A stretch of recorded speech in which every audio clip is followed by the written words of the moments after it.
जय श्रीहरि दोस्तों, मित्रों। एक बार भगवान शंकर और माता गौरी कैलाश में विराजमान थे। चारों ओर से एक अलौकिक शांति आभा बिखेर रही थी। परंतु उस दिन की चर्चा में एक ऐसा रहस्य छिपा था जो मानव जीवन के सबसे गहरे सत्य को उजागर करने वाला था। माता गौरी ने मुस्कुराते हुए भगवान शंकर से पूछा, हे प्रभु, क्या कारण है कि कुछ मनुष्य कठिन परिश्रम के बजाय छल, कपट और बेईमानी की राह चुनते हैं? क्या उन्हें अपने कर्मों का परिणाम ज्ञात नहीं? गौरी का यह प्रश्न सुनकर भगवान शंकर की तीसरी आंख कुछ क्षणों के लिए हल्की आभा से चमकी, जैसे वे किसी भविष्य दृष्टा की तरह समय की परतों को देख रहे हो। फिर वे गंभीर स्वर में बोले, हे देवी, मनुष्य की आत्मा जब मोह, लोभ और अहंकार के पर्दों में उलझ जाती है, तब उसे सही और गलत का भेद स्पष्ट नहीं दिखता। वो सोचता है कि छल से प्राप्त धन उसे सुख देगा, प्रतिष्ठा दिलाएगा। लेकिन सत्य यह है कि बेईमानी से कमाया गया धन केवल क्षणिक आनंद देता है। वो एक मिठास में लिपटा जहर है। फिर माता गौरी ने जिज्ञासावश पूछा, हे प्रभु, क्या वो धन फिर विनाश का कारण बनता है? भगवान शंकर कहते हैं, हे देवी, मैं तुम्हारे इन प्रश्नों का उत्तर एक कहानी के माध्यम से दूंगा। तुम इस कहानी को ध्यान से सुनना। मित्रों, कहानी शुरू करने से पहले मेरा आप सभी से अनुरोध है कि आप सच्ची श्रद्धा से कमेंट में एक बार जय श्रीहरि अवश्य लिखें। मैं भगवान शंकर से प्रार्थना करता हूं कि वे आप पर अपनी कृपा दृष्टि बनाए रखें, आपकी हर मनोकामना पूर्ण करें। दोस्तों, प्राचीन समय की बात है। किसी नगर में एक सेठ का परिवार रहता था। सेठ बहुत ही धनवान व्यक्ति था। उसके घर में किसी बात की कोई कमी नहीं थी। लाखों का कारोबार चलता था। सेठ के परिवार के लोग बहुत ही सदाचारी थे। परिवार में जितने भी लोग थे, वो सभी धर्मात्मा प्रवृत्ति के लोग थे। उसी परिवार में एक कन्या ने जन्म लिया था। कन्या का नाम था विद्या। विद्या बड़ी ही बुद्धिमान और संस्कारी लड़की थी। जैसा उसका नाम था, वैसे ही उसमें गुण भी थे। वो भगवान की भक्ति भाव में बहुत ज्यादा लगाव रखती थी और गरीब लोगों की समय समय पर मदद करती रहती थी। बड़े लोगों की सेवा को वो अपना प्रथम कर्तव्य समझती थी। दोस्तों, धीरे धीरे समय गुजरता गया और समय के साथ विद्या जवान होती गई। जब उसकी उम्र विवाह योग्य हो गई तो सेठ ने एक सज्जन परिवार को देखकर विद्या का विवाह कर दिया। विद्या का ससुर बहुत ही अमीर आदमी था। अमीर होने के साथ साथ वो बड़ा कंजूस भी था। विद्या जब दुल्हन बनकर आई तो उसने अपने ससुराल में किसी तरह की शिकायत का मौका नहीं दिया। अच्छे संस्कारों में पलकर बड़ी हुई थी, इसीलिए अपने पति और सास ससुर का खूब आदर करती थी। उसने अपनी सेवा भाव से सबका मन जीत लिया था।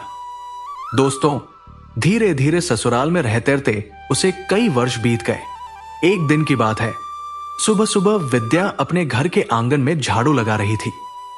तभी उसके दरवाजे पर एक नवयुवक उम्र का सन्यासी महात्मा आता है और दरवाजे के बाजू खड़े होकर अपनी करले बजाने लगता है। उस नवयुवक सन्यासी ने आवाज लगाई, माई, सन्यासी द्वार खड़ा है, बाबा को भिक्षा दे दो।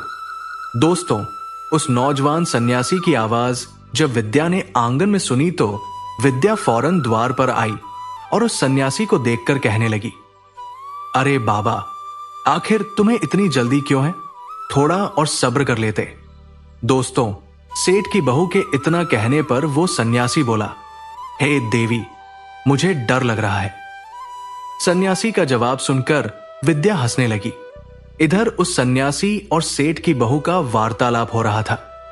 उधर विद्या का ससुर उस समय के घर में मौजूद था। वो सेठ उन दोनों की बातें बड़े गौर से सुन रहा था। जब उस सेठ ने अपनी बहू के मुख से ये बातें सुनी, आखिर इतनी जल्दी क्या थी, तो ये सुनकर ही विद्या के ससुर के कान खड़े हो गए। क्योंकि दोस्तों, वो विद्या नई नवेली बहू थी और इधर वो तपस्वी भी नवयुवक ही था। अपनी बहू और तपस्वी की बातें सुनकर वो व्यापारी स्तब्ध रह गया। सोचने लगा, ये मैं क्या सुन रहा हूं? साथियों, उसे अपनी बहू पर संदेह होने लगा था। विद्या का ससुर मन में सोचने लगा कि ऐसा लगता है कि मेरी बहू का इस सन्यासी महात्मा के साथ में कोई संबंध चल रहा है। मेरी बहू की मंशा कुछ ठीक नहीं मालूम पड़ती है। मित्रों, व्यापारी के तो पेट में पानी सा हो गया था।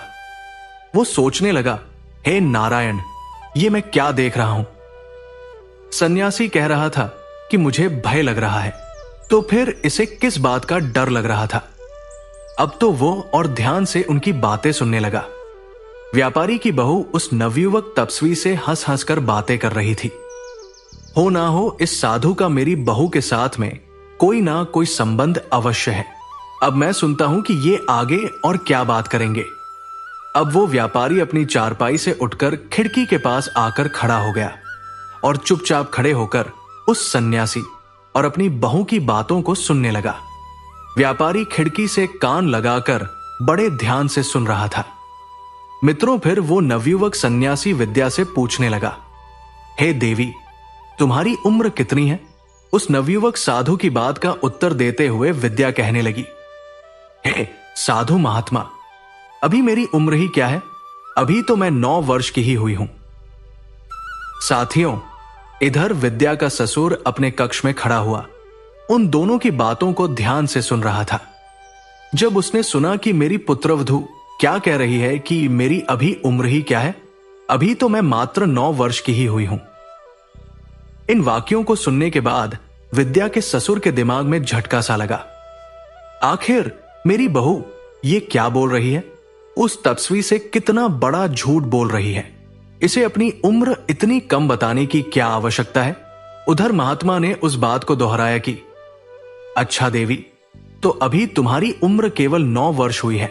विद्या हंसकर कहने लगी, जी महाराज, अभी मेरी आयु मात्र 9 वर्ष की ही है। उसके बाद वो तपस्वी फिर पूछने लगा, हे देवी, तुम्हारी सासू मां तो होगी घर पर? विद्या ने उत्तर दिया, हां। महात्मा ने पूछा, तो उनकी उम्र क्या है, अर्थात तुम्हारी सासू मां की कितनी उम्र है? साधु महात्मा के पूछने पर विद्या कहने लगी, महात्मा जी, मेरी सास की उम्र अभी मात्र 7 वर्ष की हुई है। साथियों, जब व्यापारी ने सुना कि मेरी बहू मेरी पत्नी की उम्र 7 वर्ष बता रही है तो उसका दिमाग चकरा गया। व्यापारी सोचने लगा कि मेरी बहू कहीं पागल तो नहीं हो गई है। स्वयं की उम्र 9 वर्ष की बता रही है और मेरी पत्नी की उम्र 7 वर्ष बता रही है। आखिर मेरी बहू कैसी बातें कर रही है? देखता हूं कि आगे इनमें और क्या बातें होती है। ये तो पक्का हो ही गया कि मेरी बहू मेरे बेटे की आंखों में धूल झोंक रही है। ये तो इस साधु से प्रेम कर बैठी है, नहीं तो अपनी उम्र इतनी कम बताने का क्या अर्थ था। फिर सोचने लगा कि इतनी जल्दी कुछ कहना ठीक नहीं रहेगा, पहले मैं उनकी सारी बातें सुन लेता हूं। आखिर ये दोनों आगे क्या क्या बात करेंगे। जब वो तपस्वी यहां से चला जाएगा तब मैं अपनी बहू से पूछूंगा और इसकी शिकायत मैं अपने बेटे से करूंगा। साथियों, वो व्यापारी अपनी बहू और उस तपस्वी की बातचीत को फिर से बड़े ध्यान से सुनने लगा। इधर वो साधु महात्मा ने विद्या से फिर एक प्रश्न किया, देवी, आखिर तुम्हारे पति की उम्र कितनी है? विद्या ने फिर बेबाकी से उत्तर दिया, अरे महात्मा जी, पति की क्या बताऊं, उनकी तो उम्र अभी 3 साल की ही हुई है। मित्रों, बहू के जवाब से व्यापारी की और अधिक व्याकुलता बढ़ गई। खिड़की के पास खड़ा खड़ा ससुर सोच रहा था कि ये बहू बिल्कुल ही पागल हो गई है। क्या अनापशना बोलती जा रही है। स्वयं को 9 साल की बता रही है, अपनी सास को 7 साल की बता रही है और अपने पति को 3 साल का बता रही है। अरे दयानाथ, अब तो हद ही हो गई। अब इस हिसाब से फिर मेरी उम्र कितनी बताएगी? चलो देखते हैं आगे क्या बात होती है। दोस्तों, उस तपस्वी महात्मा जी ने फिर से उस बहू से कहा, अच्छा, आपने अपनी आयु और अपनी सास की आयु और अपने पति की आयु तो मुझे बता दी। अब तुम ये बताओ कि तुम्हारे ससुर की उम्र कितनी है? दोस्तों, अब तपस्वी महात्मा के पूछने पर विद्या कहने लगी, हे तपस्वी महाराज, मैं अपने ससुर की उम्र क्या बताऊं? मेरे ससुर का तो अभी जन्म ही नहीं हुआ है। दोस्तों, बहू के इस जवाब ने व्यापारी को आपे से बाहर कर दिया। वो पागल सा हो गया। उसका दिमाग चकराने लगा। अब उसे कुछ समझ नहीं आ रहा था कि आखिर ये क्या चल रहा है। मेरे बेटे के साथ में इसका विवाह हुआ है और ये कह रही है कि मेरे ससुर का तो जन्म ही नहीं हुआ है। आखिर मेरी बहू मेरे बारे में ये सब क्या बोल रही है। अब तो मुझे ऐसा लग रहा है या तो मैं पागल हो गया हूं या मेरी बहू पागल है। दोस्तों, अब तो व्यापारी की बहू उस तपस्वी महात्मा को भिक्षा देने के बाद में अपने घर में चली आई। इधर मन ही मन व्यापारी जलता हुआ अपने कमरे से बाहर निकल गया। फिर उसके मन में आया कि मैं जाकर अपनी बहू से ये सब बातें पूछूं कि वो उस नौजवान तपस्वी से हंस कर क्या उल्टी सीधी बातें बक रही थी। फिर उसने सोचा, नहीं, मेरी बहू तो चरित्रहीन है, मैं उससे अब क्या पूछूं। मैंने तो खुद अपने कानों से सब सुन लिया है और आंखों से देख भी लिया है। जरूर इस तपस्वी महात्मा के साथ में कोई अवैध रिश्ता है। मेरी बहू ने तो हमारी नाक ही कटा दी। अब मैं इसे अपने घर में नहीं रखूंगा। मैं ये बात पंचायत के सामने रखूंगा। पंचायत में पंचों के सामने ही मैं अपनी पुत्रवधू से सवाल करूंगा। अब तो मुझे इसे पुत्रवधू कहते हुए भी बड़ी घिन आ रही है। व्यापारी ने तुरंत विद्या के माँ बाप के घर खबर भिजवा दी कि जैसे भी हो वैसे ही शीघ्र तुरंत चले आए। दोस्तों, ऐसा विचार करने के बाद वो व्यापारी अपने घर से निकलकर बाहर चला गया और घर से निकलने के बाद में सीधे पंचों की टोली में पहुंच गया। व्यापारी को आता देखकर पंचों ने पूछा, व्यापारी जी, आज इधर आने का क्या कारण है? आज तो आप बहुत परेशान दिख रहे हो, कोई बात हो गई क्या? पंचों के पूछने पर दुखी होता हुआ व्यापारी कहने लगा, पंचों, आज मैं किसी को अपना मुंह दिखाने लायक नहीं रहा। मेरे बेटे की पत्नी तो बहुत बड़ी चरित्रहीन निकली। इसके साथ साथ वो इतनी बड़ी झूठी और मक्कार है कि मैं आपको बता भी नहीं सकता हूं। पंचों, अब मैं अपनी बहू से छुटकारा पाना चाहता हूं। मैं तो जैसे तैसे करके वहां से बचकर आया हूं, नहीं तो आज मैं अपनी बहू की बातें सुन सुनकर पागल हो जाता। तब पंचों ने पूछा, आखिर ऐसी क्या बात हो गई जो आप पागल हो जाते? तब व्यापारी कहता है, पंचों के मुखिया, पहले आप लोग मेरे साथ मेरे घर चलिए, मैं वही पंचायत के सामने अपनी बात बताऊंगा। दोस्तों, अब तो व्यापारी के बार बार आग्रह करने पर सभी पंच व्यापारी के साथ चल दिए। इधर पंच लोग व्यापारी की चौपाल में पहुंचते हैं। उधर विद्या के माता पिता भी आ चुके थे। व्यापारी ने अपने चौपाल पर पंचायत बैठा दी। सभी लोग व्यापारी के द्वार पर इकट्ठे हो गए। विद्या के माता पिता भी वहां बैठे हुए थे। इधर पंचों ने व्यापारी से कहा, व्यापारी जी, आखिर ऐसी कौन सी बात है जो आप अपने घर पर पंचों को बुलाकर लाए हो? किसी समस्या को लेकर पंचायत होनी है क्या?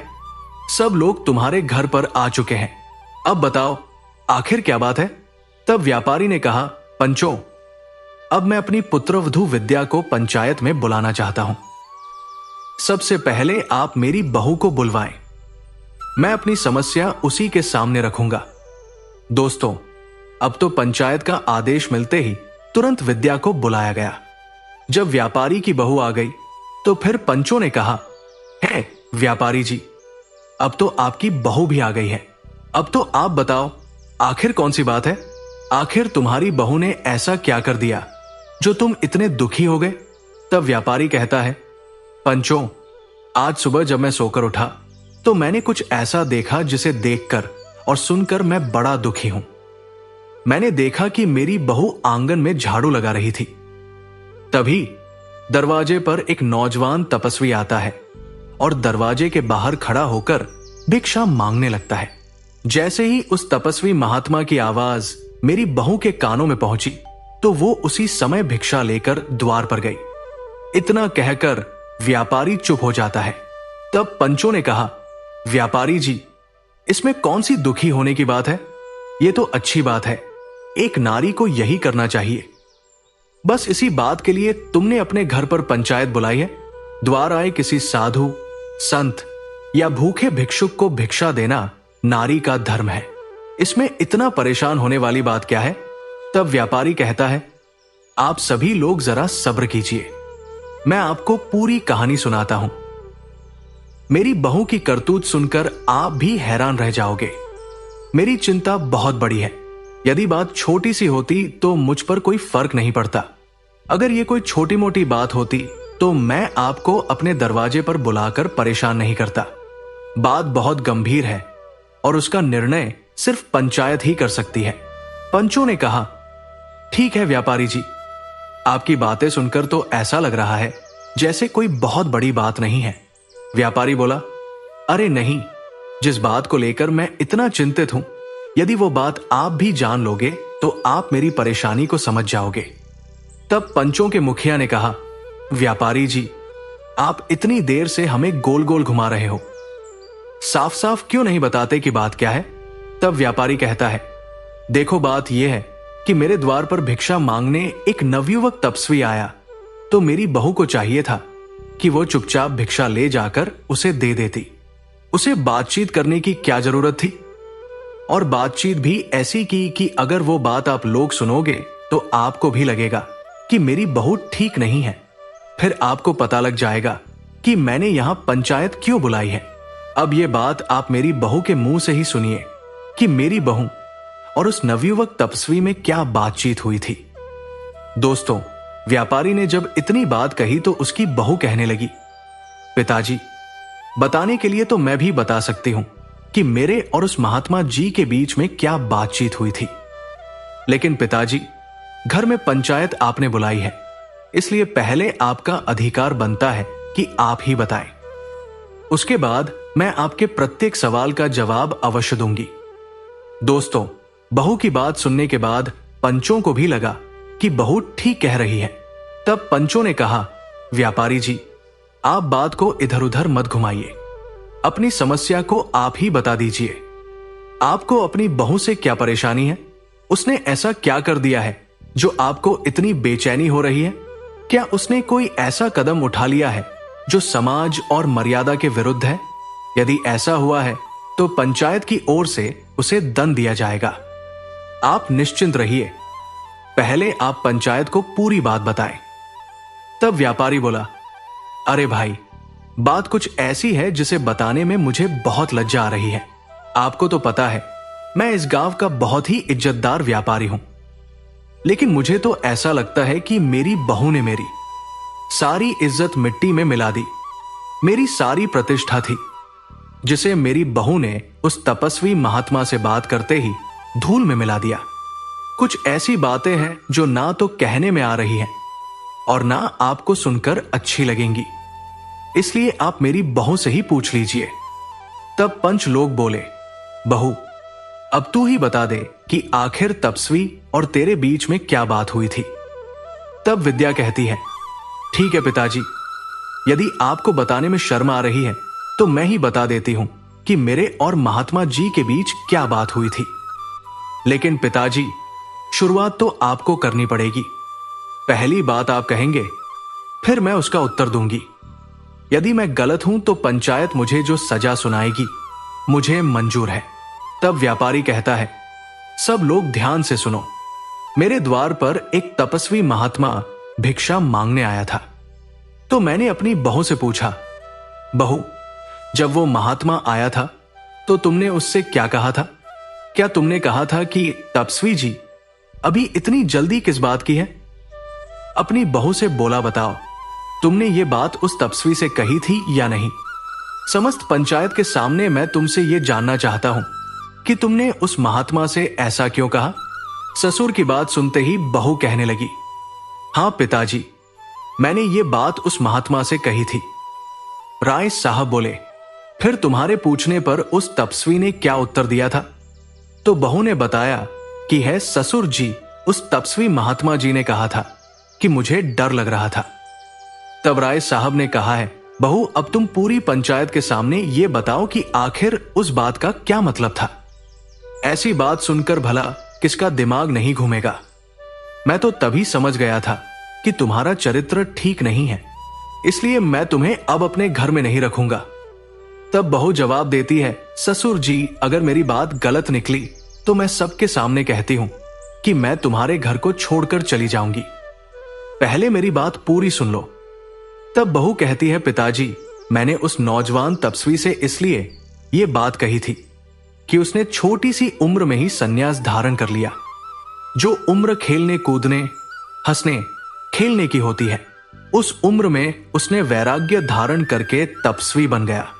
वही बात मैंने उससे पूछी थी कि तुम्हारी तो अभी बहुत उम्र पड़ी है, लोग जब बूढ़े हो जाते हैं तब भगवान का भजन करते हैं, लेकिन तुम तो अभी से भगवा धारण करके घूम रहे हो।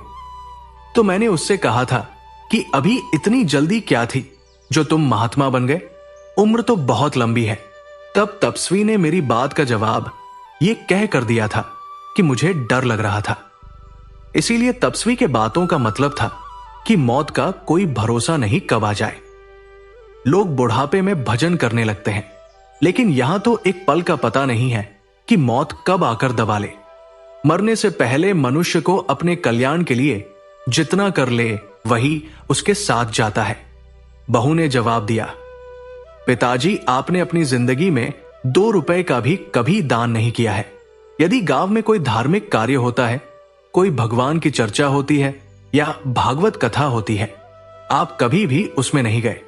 घर बैठकर भी कभी ईश्वर का ध्यान नहीं किया। आपने अपने जीवन में कभी कोई तीर्थ यात्रा नहीं की है। जब आपने अपने जीवन में धर्म कर्म कभी कुछ किया ही नहीं, तो मेरी दृष्टि से आप ऐसा समझो कि आप पैदा ही नहीं हुए हैं। इसीलिए वो तपस्वी महात्मा जी ने आपकी उम्र पूछी तो मैंने तपस्वी महात्मा को बता दिया कि अभी तक मेरे ससुर जी का जन्म ही नहीं हुआ है। दोस्तों, अपनी पुत्रवधू के मुख से इन बातों को सुनकर वो राय साहब बड़ा शर्मिंदा होता है। उसने पूरी पंचायत के सामने अपने दोनों कान पकड़ अपनी बहू से क्षमा मांगी और अपनी बहू से कहता है, बेटी, मैंने तुम्हारे बारे में बहुत गलत सोचा था, मुझे क्षमा कर दो। तुम्हारी बातें सुनकर तो ऐसा लग रहा है कि मुझे तुम पर गर्व होना चाहिए कि तुम वास्तव में बड़ी बुद्धिमान हो। दोस्तों, इसके बाद सभी पंचों से हाथ जोड़कर राय साहब ने माफी मांगी और अपने पुत्रवधू को लेकर घर के अंदर चला गया। घर आने के बाद राय साहब ने अपनी पुत्रवधू से कहा कि पुत्री, आज तूने मेरी आंखें खोल दी। वास्तव में मेरा अभी तक जन्म नहीं हुआ है, अब मैं भी जन्म लेना चाहता हूं। ससुर की इतनी बात सुनते ही बहू कहने लगी, ससुर जी, ये तो बहुत ही अच्छी बात है, जब जागो तभी सवेरा। ये भी बहुत बड़ी बात होती है कि बुढ़ापे में ही सही कम से कम भगवान से तो जुड़ गए, वरना तो लोग पूरा जीवन निकाल देते हैं खाने सोने में, कभी भगवान का भजन नहीं करते। दोस्तों, अगले दिन राय साहब ने अपने मुनीम को अपने पास बुलाया और मुनीम से कहा कि मुनीम जी, हमारे गोदाम में जो बचा हुआ पिछले साल का अनाज पड़ा है, वो अनाज खराब हो चुका है। जो अनाज आज तक किसी व्यापारी ने नहीं खरीदा है, वो सारा अनाज बोरियों में भरवा कर बाहर निकलवा लो। उस अनाज को मैं गरीब और असहाय लोगों को दान में दूंगा। अब मैं अपनी बची हुई जिंदगी में अपने हाथों से खूब पुण्य का कार्य करना चाहता हूं।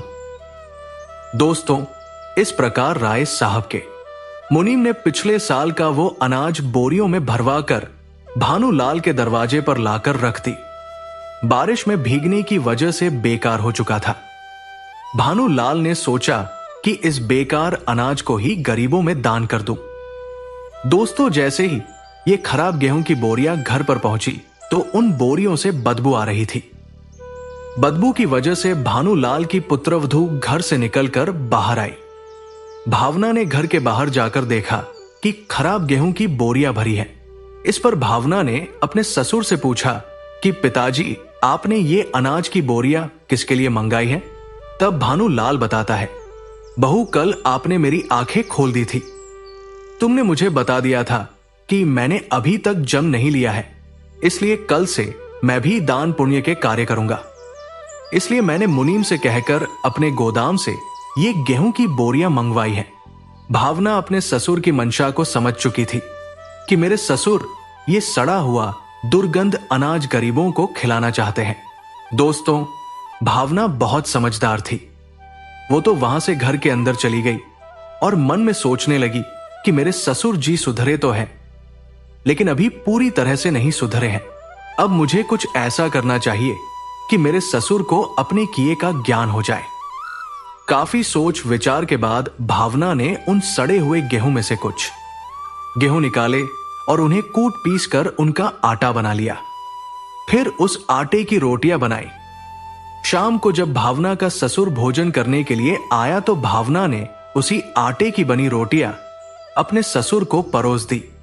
दोस्तों, जैसे ही भानुलाल भोजन करने को बैठा तो सड़े हुए अनाज की रोटियां खाकर वो एकदम से उल्टी करने लगा और रोटियों से दुर्गंध आ रही थी। भानुलाल गुस्से में आकर चिल्लाने लगा। कहने लगा, बहू रानी, आज तुमने कैसी रोटियां बनाई हैं? आज तो रोटियों में दुर्गंध क्यों आ रही है? मेरा सारा मुंह खराब हो गया।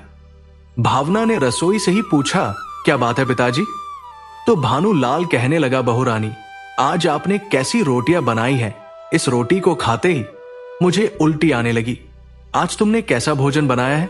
ससुर की बात सुनकर बहू रसोई से बाहर निकल कर आई और कहने लगी, ससुर जी, मैंने तो ठीक वैसी ही रोटियां बनाई हैं जैसे मैं रोज बनाती हूं। तब भानुलाल बोला, नहीं बहू, जैसी तुम रोज रोटियां बनती हो आज वैसी नहीं बनी। आज तो इस भोजन में बहुत दुर्गंध आ रही है। कहीं कोई जीव जंतु, कोई कीड़ा मकोड़ा तो नहीं गिर गया? तब भावना कहती है, नहीं ससुर जी, मैंने तो अभी अभी अनाज पीसकर ताजी रोटियां बनाई है। भानुलाल बोला, तुमने कौन से गेहूं की रोटियां बनाई हैं? भावना ने जवाब दिया, पिताजी, जो गेहूं आपने गोदाम से लाकर घर के बाहर रखे हैं, उन्हीं बोरियों में से मैंने कुछ गेहूं निकालकर आटा बना लिया। इस आटे की ये रोटियां बनाई हैं। दोस्तों, भानुलाल को जैसे ये पता चला कि सड़े हुए गेहूं से रोटियां बनाई है तो वो अपनी बहू पर चिल्लाने लगा कि बहू, तुमने उस सड़े हुए अनाज की रोटियां क्यों बनाई? मैंने तो वो अनाज गरीबों में दान करने के लिए लाया हूं। अपने खाने के लिए तो मैंने साफ सुथरा अनाज चौपाल में लगा रखा है। अपने ससुर की बात सुनकर बहू कहने लगी, पिताजी, मुझे पता था कि वो अनाज सड़ा हुआ है, इसीलिए तो मैंने सोचा कि मैं अभी से ऐसा खाना खाने की आपकी आदत बना दूं। तो ससुर ने पूछा, बहू, कैसी बात करती हो? कैसी आदत? किस आदत की बात कर रही हो? तब भावना कहने लगी, ससुर जी, मैंने सुना है और हमारे वेद शास्त्र भी कहते हैं कि जैसा हम इस जन्म में किसी के लिए देते हैं, ठीक वैसा ही हमें अगले जन्म में मिलता है। इसीलिए ससुर जी, आज मैंने सोचा इस जन्म में यदि आप गरीबों के लिए सड़ा गला हुआ अनाज का दान करेंगे तो अगले जन्म में हमारे लिए भी सड़ा गला हुआ ही खाने को मिलेगा। इसलिए मैंने उस सड़े हुए गेहूं के आटे की रोटियां बनाई। हम अभी सीख जाएंगे तभी तो हमारी सड़े हुए अनाज की रोटियां खाने की आदत बन पाएगी, क्योंकि हमें अगले जन्म में ऐसे ही अनाज की रोटियां खाने को मिलेगी। यदि हम किसी को सड़ा गला खिलाएंगे तो हमें भी अच्छा खाने का अधिकार नहीं है। परमात्मा हमेशा हमें वही लौटाता है जो हमने दिया है। तब व्यापारी बोला, पुत्री, आज मुझे तेरी इन बातों का मतलब ठीक तरह समझ में आ चुका है। व्यापारी ने फौरन अपने कारिंदा को बुलाया और कहने लगा कि इन गेहूं की बोरियों को ले जाकर किसी सुनसान के बाजू कूड़े के ढेर पर फेंक दो और जो हमारे गोदाम में अच्छे वाले अनाज की बोरियां लगी हैं, उन्हें ले आओ। व्यापारी की बात सुनकर कारिंदा भी बड़ा हैरान था। कहने लगा, मालिक, ऐसा क्या हो गया? आपने तो ये अनाज गरीबों में बांटने के लिए मंगवाया था, क्या आपने अपने विचार बदल दिए? तब व्यापारी ने समझाया, कारिंदा जी, मेरे विचार नहीं बदले हैं, बल्कि आज मुझे पता चल गया है जैसा हम दूसरों को खिलाते हैं वैसा ही हमें अगले जन्म में खाने को मिलता है। दोस्तों, व्यापारी ने वो सड़ा हुआ अनाज कचरे में फेंकवा दिया और उसकी जगह पर अच्छे गेहूं की बोरियां घर पर मंगा दी। दोस्तों, अगले दिन व्यापारी ने उस अनाज को 2020 किलो अनाज दान करने की पूरे नगर में घोषणा करवा दी। अब तो नगर के सभी भूखे गरीब लोग व्यापारी के घर के बाहर आकर जमा हो गए। व्यापारी समाज के गरीबों में दान करने लगा। दोस्तों, इधर तो व्यापारी गरीब लोगों में गेहूं की बोरियां दान कर रहा था। उधर विद्या ने अपनी सास सुनीता से कहा, मां जी, आप जाकर आस पड़ोस की स्त्रियों को बुलाकर ले आओ। तो सुनीता ने पूछा, बहू, आखिर आज पड़ोस की स्त्रियों को बुलाकर तुम क्या करोगी? तब विद्या समझाने लगी कि माता जी, पहले आप उन्हें बुलाकर लाओ। तब मैं आपको बता दूंगी कि महिलाओं को क्यों बुलाना है। दोस्तों, बहू की बात मानकर सुनीता पड़ोस की महिलाओं को बुलाने चली गई। इधर विद्या ढोलक लेकर अपने घर के आंगन में बैठ गई। इधर विद्या के साथ साथ पड़ोस की सभी महिलाओं के लिए आ गई। तब सभी ने पूछा कि बहू रानी आखिर क्या बात है। तब विद्या कहने लगे कि आप सभी के साथ मिलकर बधाइयां गानी है, क्योंकि आज मेरे ससुर का जन्म हुआ है। दोस्तों, इधर घर के बाहर व्यापारी दान पुण्य करने में लगा था और इधर घर के अंदर स्त्रियां ससुर के पैदा होने के गीत गा रही थी, क्योंकि आज विद्या का ससुर भगवान के बताए मार्ग पर चलने लगा था। दोस्तों, मनुष्य का जन्म तभी सफल माना जाता है जब वो भगवान को पहचान जाता है, भगवान के बताए मार्ग पर चलने लगता है।